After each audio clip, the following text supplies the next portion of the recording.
Welcome back, everybody, to a special edition of Sun Journal Sports Talk. I'm Justin Pelletier, special.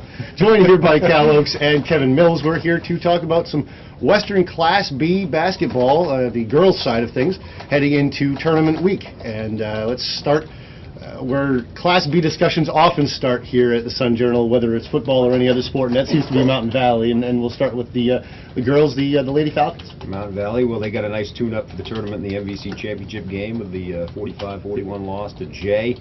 That game didn't go quite as well as they wanted it to. They didn't shoot the ball particularly well, especially in the first half, and by the time they started doing the things that they like to do and driving to the hoop and hitting some threes to get themselves back in the game, it was a little bit too late. But, of course, it's a totally different. It's a jump from the Mountain Valley Conference to the Western Maine Conference teams that you're generally going to see in the Western B tournament. So that's the thing that we need to keep in mind for both Mountain Valley and Lisbon in this tournament. I'm going to say Lisbon also involved in this tournament. It's kind of the opposite of what you see in Class C, where the MVC teams dominate. It's a step up for our B teams to go down there and compete. Yeah, Mountain Valley has been there fairly regularly. They haven't won quarterfinals. Actually, they've only won 2 quarterfinals in their history. One, I believe it was 2002. Was the last one. They're a good team. They've been playing very well. They won 9 straight to end the regular season.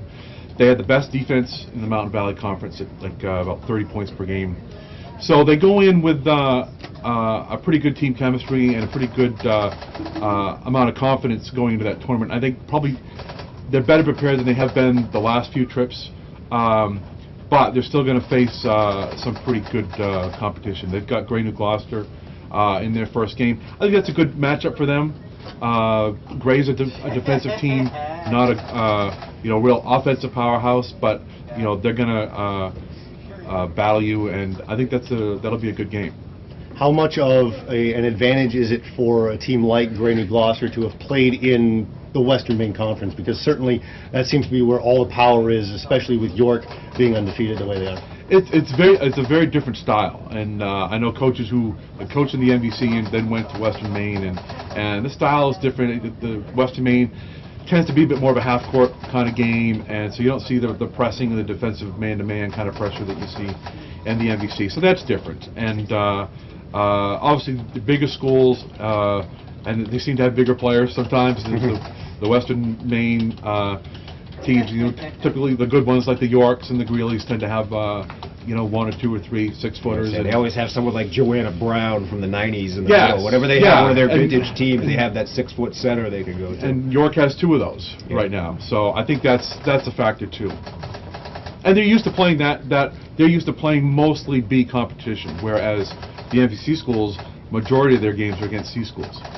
And there always seems to be a disparity, whether it's in basketball or in any other sport where there's an open or a tournament scenario like this, where you generally have the Telstars and the Jays and the Livermores are your stronger teams in the MVC, but they're C schools, so when a Mountain Valley has to end up playing in a tournament, they see competition they just haven't seen before. Well, soccer is a perfect example, because the Western Maine schools will be playing A and B schools in soccer, which are some of the best soccer programs in the state, whereas the MVC schools, whether they be B schools or C schools, they're playing mostly C competition, and that's a big difference. And it certainly helps the C schools, which we'll get to in another segment. Helps the C schools, but not so much the B schools in this kind of scenario.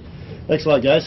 Appreciate the time and the effort here for the Western Class B preview as we go towards tournament week. We'll be back with previews for Western Class C and Western Class D, as well as a host of boys previews coming right up here on Sun Journal Sports Talk. For now, I'm Justin Pelletier, joined by Kevin Mills and Kalle Oakes. Thanks for joining us.